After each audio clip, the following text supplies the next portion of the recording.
புனித மத்தேயு எழுதிய பரிசுத்த நற்செய்தியிலிருந்து வாசகம். அக்காலத்தில் இயேசு படகேறி மறுகரைக்கு சென்று தம் சொந்த நகரை அடைந்தார். அப்பொழுது சிலர் முடக்குவாதமுற்ற ஒருவரை கட்டிலில் கிடத்தி அவரிடம் கொண்டு வந்தனர்.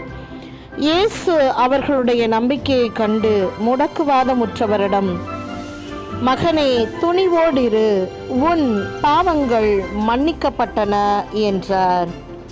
அவர் முடக்குவாதமுற்றவரை நோக்கி, நீ எழுந்து உன்னுடைய கட்டிலை தூக்கி கொண்டு வீட்டுக்கு போ என்றார். அவரும் எழுந்து தமது வீட்டுக்கு போனார்.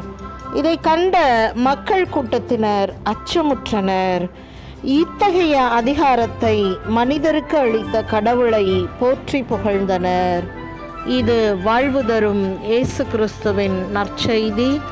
கிறிஸ்துவே, உமக்கே புகழ்.